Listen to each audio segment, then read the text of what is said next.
in our three-day tour of the middle part of Eastern region, and we're happy to. We've just had a security briefing meeting and meeting with the elected leaders, and just like I spoke yesterday in Meru, the key challenge for Tharaka Nithi County in terms of security is the land question, which is a problem that is repeated all over the country, but every part of the country has its own unique challenge.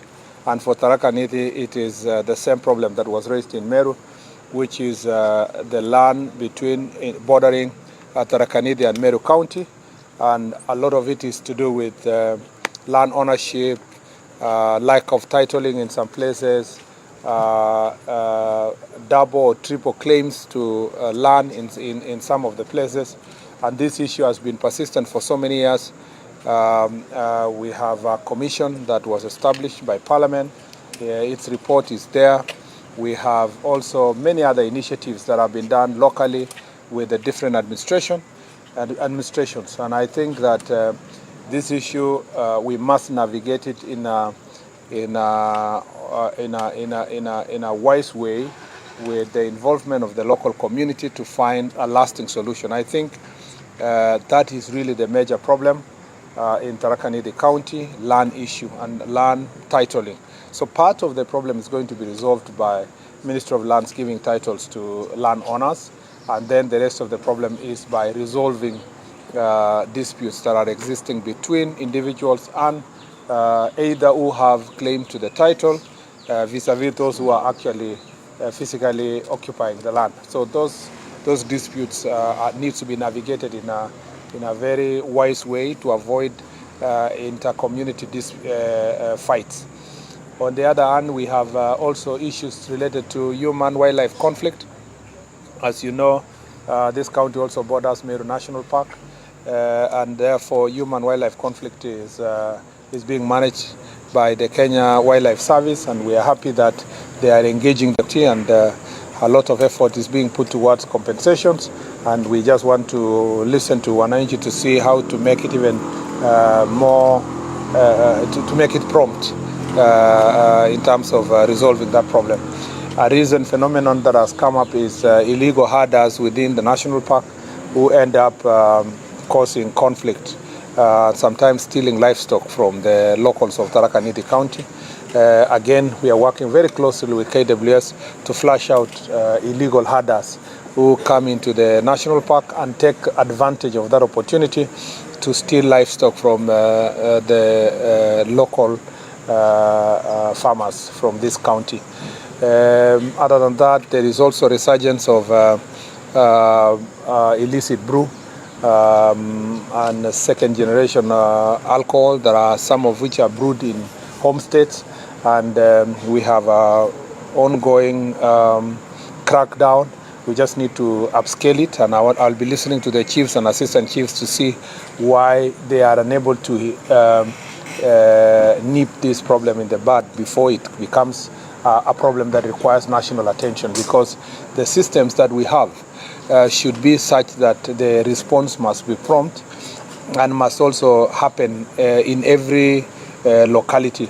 So the question is, maybe we will be looking at the relationship between the chiefs, the assistant chiefs, and the enforcers, the police officers who are involved in enforcement. As you know, we've just rolled out Ngapu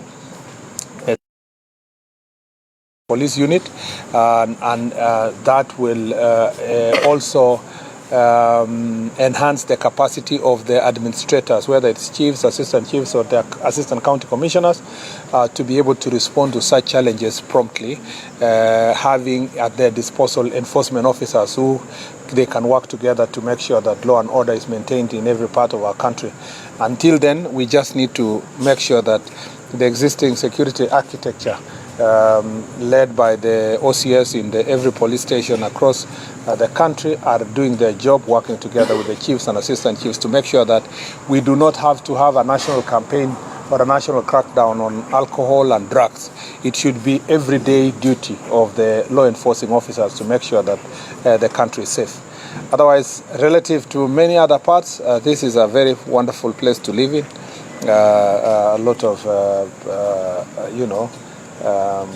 the scale of the challenges, unlike other parts where we have raids and banditry and so forth, here in Tarakanidi, that is really what is affecting us. Thank you. Yes, just one question in terms of national security. The families of the 4 young men who are being connected to be documented by BBC, they're saying it's unfair that the small boys are being, wanted for issues to do with false publication, cybercrime, in relation to that particular production. But they say that if it's a matter of false publication, then it should be BBC that is indicted. And so they're worried that those kids face a jail term, possible jail term of 10 years. But according to you, Wakili, you're also a lawyer, CS, do you see any crime that was committed maybe in the publication? Big issues of investigations, particularly when you talk about the case of publications and so forth, these are things that are in the domain of the DCI. I have no, to be very honest, I cannot involve myself in looking at evidence and looking at who is culpable or not. It will be akin to me interfering with the work of the DCI and the National Police Service. As you know, that they have operational independence when it comes to investigations. Our duty is to make sure that they are facilitated to do so, and to do so in an environment that appreciates the Constitution, laws and the policies that are in place. So the details of who, why, and why were they being arrested and so forth, in the absence of a written explanation from the DCI that requires me to perhaps submit it to Parliament or elsewhere, I do not involve myself in operational issues or investigation issues. I just report what I have been briefed about, and at the moment I have no brief as to the extent of the investigations, and I believe that the DCI will do the right thing, and I believe also the courts will do the right thing, the DPP will do the right thing. There are many structures of checks and balance. Somebody is not just going to be charged, because the investigations are also reviewed by the DPP, and then the courts will find out whether there was an offense committed or not. So on this particular issue, to be very honest, I have left this to the National Police Service to tackle. If and when I am required to account to the people of Kenya, the sector is to account to the people of Kenya through Parliament, I will get a written explanation from the DCI and the National Police Service, then that will be submitted accordingly. Yeah, yes. My name is Nelson Bosso. My question is about several challenges that people from Tarakanod are facing. One is about the compensation. I think Mandy, you said you know about what happened along the border there. Yeah. So people asking whether they can get compensation on the issue. For the land? Yeah. Not for the land, for the wildlife and the killings that are wildlife, there for our wildlife. Yeah. Number two is about the infrastructure. You find that like where my able MP that we're standing come from, we have the Modima camp, whereby the infrastructure there is not enough for the police. Recently, he came with the DCC. The DCC has to be accompanied with the other police officers in the office. They have nowhere to sit. Number three is about the replacement of the police. You find that most of camps in Tharaka, after the police have been transferred, there are no other police to replace them. Until one of the camps is close somewhere there. The MP will inform you about that. I think that you are speaking, actually, you are preempting the Jukwa. Because those are now the pertinent issues that are going to be raised. As you can see, I'm accompanied by the 2 DIGs. And usually during the meeting, based on the discussions we have, some are resolved immediately, because the officers in charge or the officers responsible for these dockets are here. And so questions of strength, questions of compensation. When it comes to the wildlife issues, we have the Kenya Wildlife represented in the meeting, And as I said, sometimes this was the message we got from Kitui, Makueni, and also here sometimes there is an inordinate delay in the release of funds to compensate people who have been affected by the human-wildlife conflict. And so some of the reports, even though it doesn't touch really with our ministry, because of these security concerns, we are able to forward it and engage. And that's why you see the KWS representative is sitting with us in the meeting to make sure that these issues are escalated. On the specific issues of strength, transfers, those are very key specific pertinent issues. And based on our conversations, sometimes we are able to remedy the situation.